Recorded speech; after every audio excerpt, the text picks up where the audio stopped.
What's our plan? Our plan. You're not an apprentice anymore, boy. So study your surroundings. Devise your own plan. I'm not here to hold your hand. In this, the year of new generation and teraflop battle, it seemed fitting to reintroduce my long-running technology-focused videos, way back in 2014, believe it or not. Now, I attempted to cover these areas for all, demonstrate them to you, and hopefully help you in your purchasing decisions and information, but it never really took off. Others copied it, and in fact, some of my older videos have seen greater views in the last 12 or 18 months, as they did when I first released them. So in today's episode, we not only discuss the brake horsepower of the computing industry and how it can consume the conversation, but also just why hardware and potential performance needs to be measured on more than the size of your floppy Terra. More than sufficient, I'd say. Yeah, let's tuck in.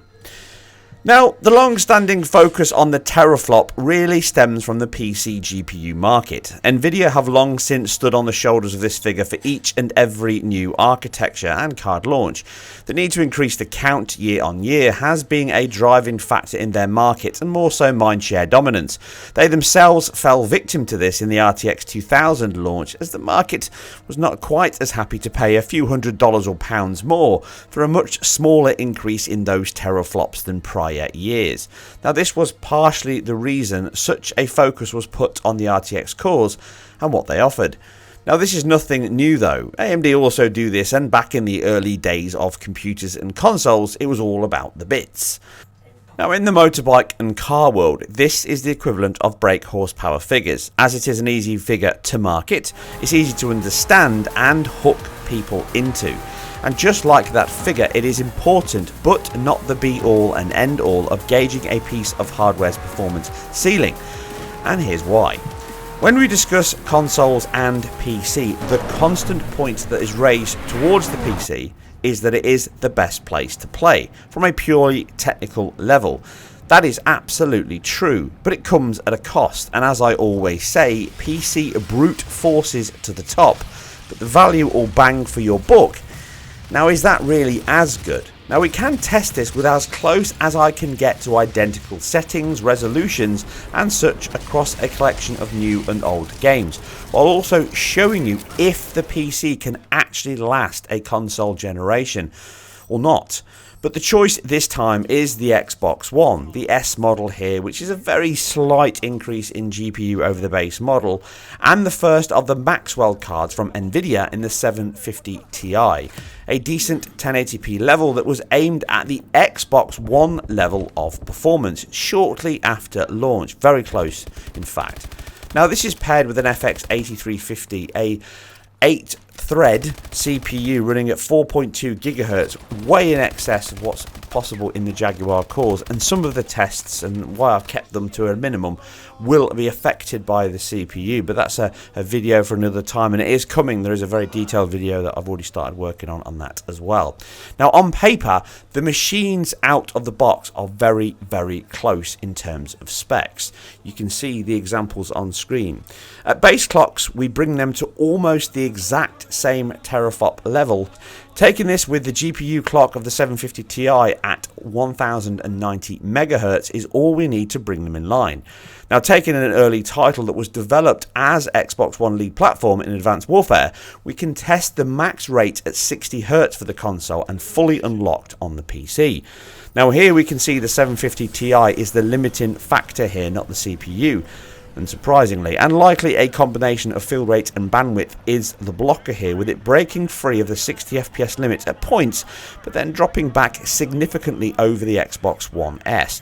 Now, here I have dropped the resolution on the PC to just around the level the dynamic solution on console runs across the horizontal axis, coming in often around 1654 by 1080. And actually at 1920 by 1080 as well on the S, so don't think it doesn't hit that level, because it does. But the PC here is running at 1448 by 884, which is still approximately 28% higher on the console, but in addition to this, it is having a 37% increase on frame time lows.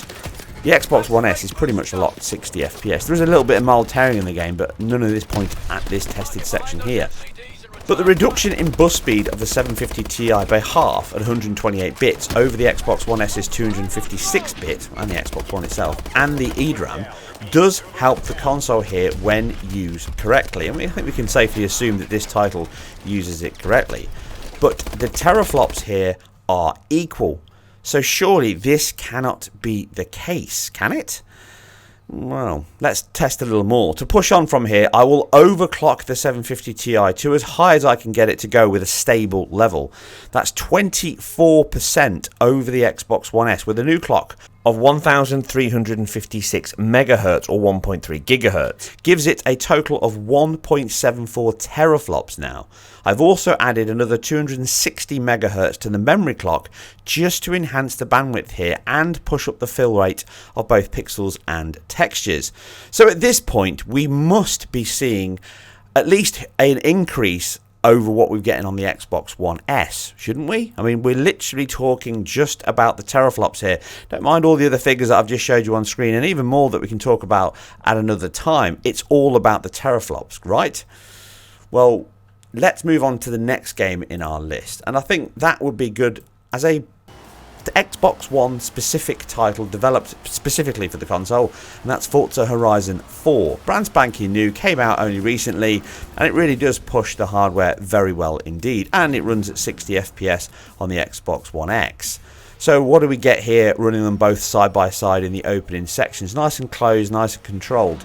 Well, pretty close at this point. There's a mild little bit of tearing and dips every so often on the Xbox One S, but not in this section here, apart from one point later on.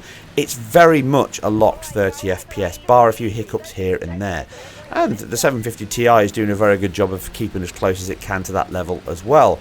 But a little later on, as the expanse of GPU load gets a little bit heavier, there's far more draw distance, far more LOD, texture details, pixel fill rate goes up. Basically, they're both running at 1080p here. But the dynamic scaling system ticked for both, so that it actually balances the load as best it can. We can see lows of 25 FPS on the 750 Ti to 29 on the Xbox One S. And these are as close as I can get identical settings and identical runs. So that means that the Xbox One S is 16% faster than the 750 Ti, even with that 24% overclock taken into account at identical settings. Now I know everyone at this point is going to say, but this is a game absolutely designed around consoles. Yes, it is. Exactly that. That's my point. It's designed around the hardware it's running on, but it's also one of the games that was praised most by the PC market for its very good PC version, and it is very good indeed.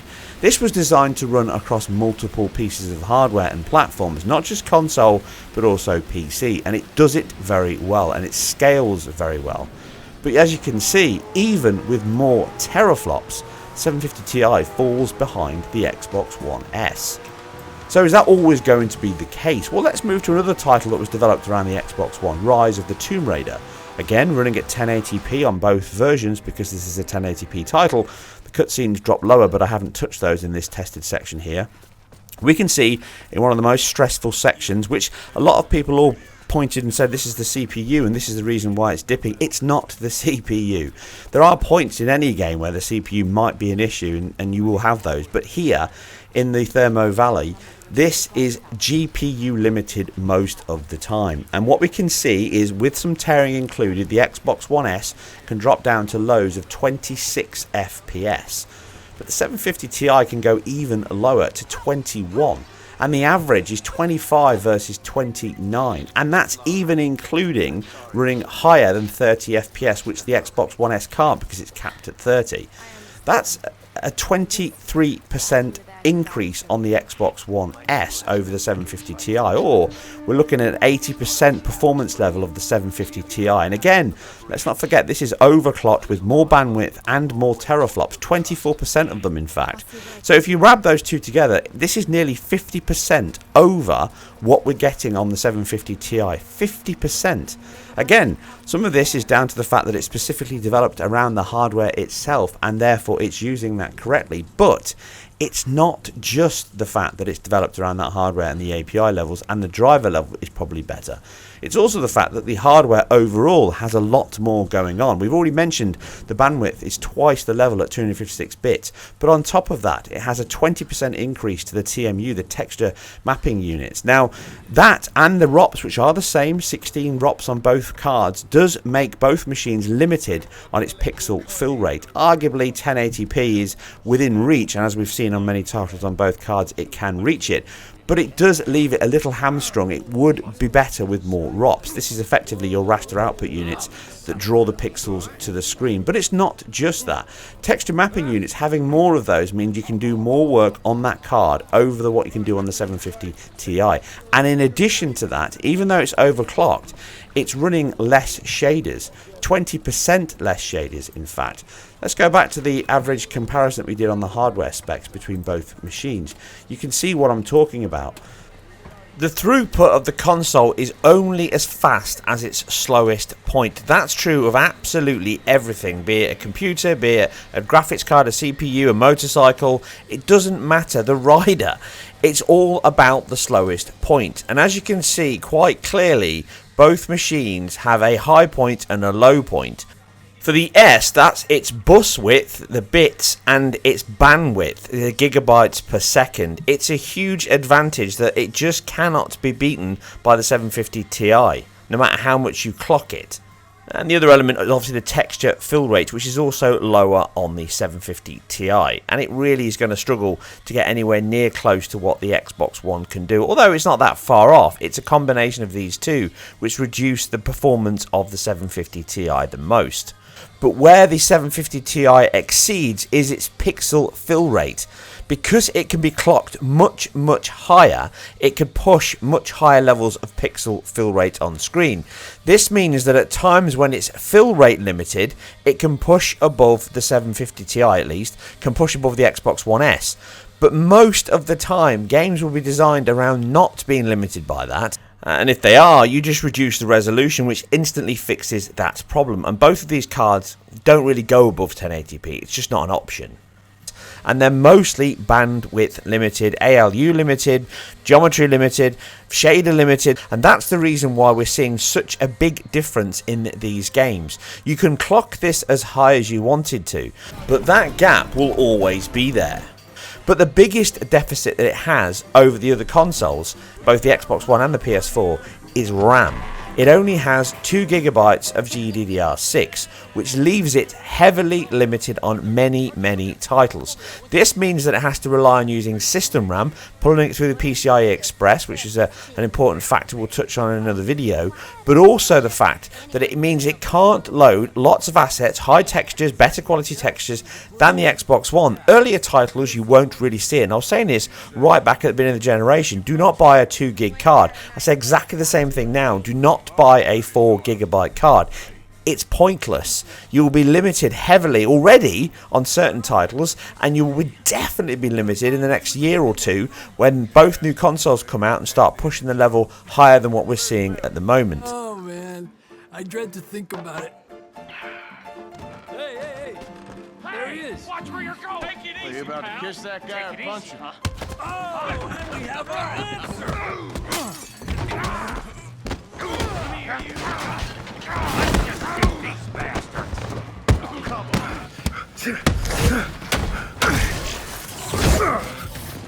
Hey, Foz. How's life in Jin's rear echelon treating you? Brilliant. But then we can't all be off on some secret mission. Oh, yeah?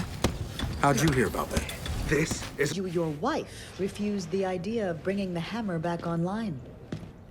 I would have thought you'd respect Anya's wishes. I'm gonna pretend you didn't say that. So the long and short of this is modern titles such as Gears of War 5, again dedicated around console development, Red Dead Redemption 2 and many others have limited assets on their texture quality and the materials, as you can quite clearly see here. This means that it will not be able to deliver the visual quality that the consoles can, even if performance is as good as the console versions. In the case of the PS4, the 750 Ti is a long way away from that, even at 1.74 teraflops. It's nowhere close to a PS4 stores level performance. It's not even delivering what's possible here on the Xbox One, but there's much more titles which I won't show all the videos of. I've collated them together into some graphs to give you an idea of the performance deltas between the two, and then also an average overall performance difference between the two machines. And bearing in mind, these are all against a 24% overclock at 1.74 teraflops. Now, Gears of War 5 is a game that actually performs ever so slightly better on the 750 Ti than it does on the Xbox One S. Again, some of this is down to the fact that it's unlocked frame rate, which you can't do on it, but you can see the sacrifices and the intelligent management of the title. Many areas of long-distance shots are actually just complete texture maps, almost like matte paintings from back in the day, which I still miss immensely. This kind of visual quality, though, means that the performance levels are very well optimized to deliver the 1080-30 that they target quite often on the Xbox One, and then by proxy scaling up to that 4K 60 that they target on the Xbox One X, but it doesn't always hit that, as I covered in my full analysis. But generally, it's a well-optimized title, and this greatly benefits the 750 Ti because it's been designed around keeping everything to a minimum and not overloading the system and that balance of the Xbox One S. Thus, the 750 Ti actually comes out with a slightly better performing title. It's very minor, but it is a win, even if visually it's sacrificing quite a lot. There's a lot less textures, a lot less material quality going on, and the specular highlights, all those kind of additional detail elements that you get in a title, they're all missing. And again, The Witcher 3 is close enough to be almost a complete tie there. Both machines deliver a very close 30 FPS target, and they're mostly limited in the Novigrad area by CPU and not GPU. But one title that doesn't seem to perform that well, and it is a modern title, is Rage 2 from Avalanche Studios with help from id Tech. Now, although id Tech helped out, and certainly some of the visual quality of the title looks very much like the original Rage, and that's the target, it doesn't use id Tech engine. It uses Avalanche's own Apex engine, which was used in titles such as Mad Max, and again, Just Cause. And it really highlights the physics interaction, the animation, and the quality there is very, very high, and it targets 30 FPS. But again, there's some of these elements where you can see texture quality materials being cut back because of the lack of GPU space, the VRAM on the system itself. And then on top of that, the performance level, some of it might be down to the Vulkan API, but there are titles where Vulkan's actually better on the 750 Ti than it is on the DirectX 12. You see that again in titles such as Red Dead Redemption. So it's all about how well you optimize the Vulkan API to the hardware you're delivering to. So here in Rage, there's only Vulkan to run from, and that means both console and PC are using it. And the 750 Ti loses out quite significantly here, as you can see from the examples on screen.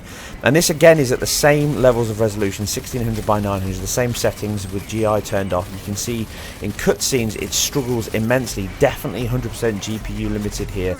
And overall, it's a much worse performing game, and it struggles immensely for a title that's developed around the specific optimization of how consoles run. Again, more powerful machines, more powerful PCs can brute force past this limit right up to 60 FPS, as can the premium consoles, but it's a definite loss for the 750 Ti, and largely comes down to VRAM space, bandwidth, and ALU. Seen anything so big? Makes an easy target. Can't be! He's to be dead! General Cross?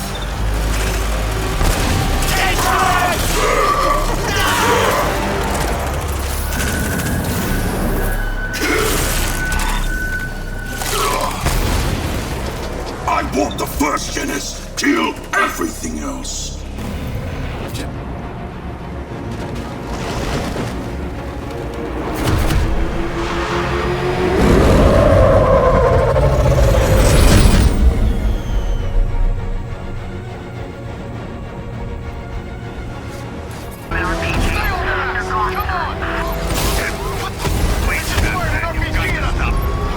Don't worry, Jim.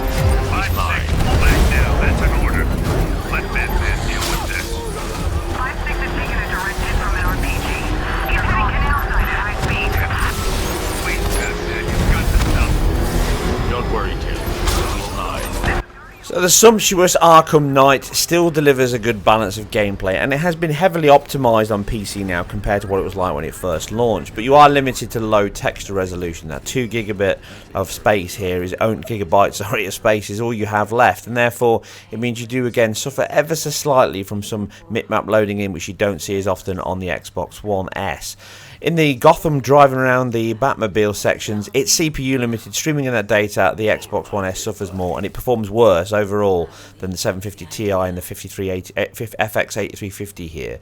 But in the cutscenes, which are pretty much like for like at a very similar resolution, 1680 by 1050 on the PC, and obviously 1600 by 1080 on the Xbox One S, it performs worse. It's ever so slightly worse, and again, limited by RAM, it can suffer both on the bandwidth issues and the space issues, dropping down to capped points at 20 FPS at certain points.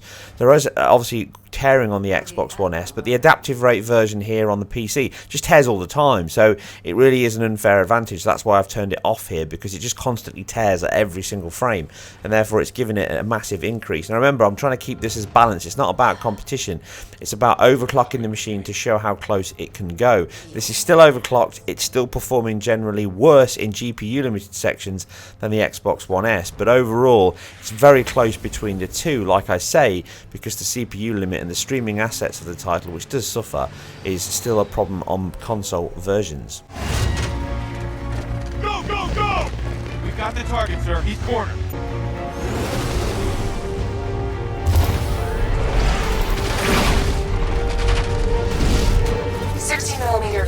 Operational.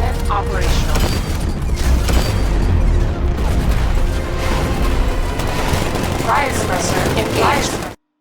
So moving into the final one, I'll show you a video of, just to give you a summary, and then I'll go to the overall averages between all versions of the graphs and wrap the video up, is Wolfenstein 2. Again, a title that links itself to Vulkan, and running the settings here as close as I can to the console version, you can see here 80% resolution scaling fixed. So that's a 90% reduction on both axes, giving you a 1440 by 810 resolution static. That means that you're left with exactly the same resolution as what is running on the Xbox One S. When I again take off the dynamic resolution and leave it capped, it runs at 1440 by 810. If you dynamically scale it, you do get better performance, but it tends to scale predominantly on the horizontal axis like the PS4 version. I don't see any horizontal vertical scaling at all. It stays at 810 and scales down to somewhere around 1122, I think I counted. Off the top of my head, something around that, 1100p, 1100 width I mean, and it stays at 810. But here, capping it at the same fixed rate, you can see the 750 Ti struggles. It really does struggle on this title, even at that resolution. Looking it down at mostly low settings and medium settings to match the consoles, it's running around 3040. The average is just at the high 30s. Moving over to the Xbox One, again fully locked at 1440 by 810. It does dip, it does run into the high 40s again, but the average is much higher, the lows are higher, and it performs much better overall than it does on the PC. And that's again systematic of what we've seen throughout the entire test. This is with the overclock in place, because most games are bandwidth limited on any GPU area, ALU limited, and there's only so far an overclock will get you. I've said it before and I'll say it again. It's all about the slowest part, and that's what we're seeing here. We're seeing titles that struggle to perform at the levels you would expect of just the teraflop count alone. You can see the summary of all the titles on screen, performance deltas between the two, and then the overall performance deltas. And that means that we're looking at quite a big deficit. Like I say, we're looking at a 24% increase in teraflop count over the Xbox One S. The Xbox One S is basically 80% of the performance levels of the 750 Ti if we just concentrate on that teraflop count number. But the performance delta, the average between both machines, the Xbox One S is actually 20% on average better than the 750 Ti in all of these titles overall on average. There's a couple ones that are even, there's a couple ones that it slightly wins, but overall it's 20% better running titles on the Xbox One S. That's got more VRAM, it's got less teraflops, it's just a better balanced machine than a 750 Ti is as a graphics card. That's the reality of it. And that's what I'm trying to show you in this video. I'm trying to talk about, when you get wrapped up talking about hardware, talking about GPUs, consoles, performance levels, this is all because it's come out with the impending PS5 and the Xbox Series X, or whatever it's going to be called. It doesn't matter what the teraflop count is as much as how the overall system is designed. All the elements together are what the most important part of the machine is. If you don't get it right, everything else will suffer. You're only as fast as your slowest point. The Xbox One is a much better balanced machine than the 750 Ti. The PS4 is just a better balanced machine than the Xbox One, and therefore Microsoft learnt from that, and the Xbox One X is almost a perfectly balanced machine for what it's designed to do, and that's why it delivers. The PS4 Pro is significantly ill-balanced. It's completely out of balance. I covered that when I mentioned the machine launch, and that's why you see such stark differences between the Xbox One X and the PS4 Pro, because the balance isn't there. It needs more RAM, it needs more bandwidth, it's got large areas of contention issues, all the kind of issues that we're seeing on the Xbox One, the PS4 Pro suffered. So these are the areas you need to concentrate on. And when the consoles come out, and we're probably going to get the announcement from Sony sometime in February, as we did last time, we can get an idea of the specs, the detail, and everything else behind it. And you can be sure that I will be back with much more information, how it all breaks down, what shakes out of the information that comes out, and just the kind of delights you can look forward to, and whether or not we'll be looking at a video like this to cover the imbalances across the hardware as a whole. Microsoft and Sony will have a limited amount of capacity to deliver brand new hardware. It's what they do, how they customize, and how they balance that hardware is the most important thing. And for me, it's the most exciting part of what new hardware delivers. I look forward to, and I salivate over getting the information and understanding and wrapping my head around how developers will use it, how it will work, what its weak spots and strengths will be, and how those things will shake out. And that's far more exciting to me than a simple teraflop number. But anyway, if you like this or anything else that I do, please like, share, and subscribe if you can to support the channel, make it grow, and help me improve my view rate and my impact on the market. This is a part-time thing. I do it in my spare time, and I'm completely self-funded and independent. And that means that I'm also completely honest and unbiased. I try and keep myself completely neutral on everything that I talk about. I have no skin in the game, as the saying goes. I'm telling you the facts that I see them. I'm telling you the areas that I pick up on. And I have no interest in cheerleading for any company whatsoever. Anyway, I'll catch you guys and girls on the next one. Biggest ones are alive! She's killing our people! Fuck! Copy that! Target sighted! Come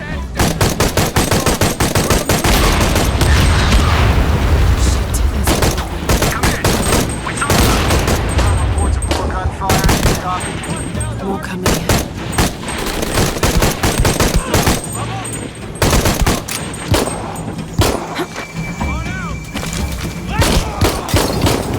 I hope that's all of them.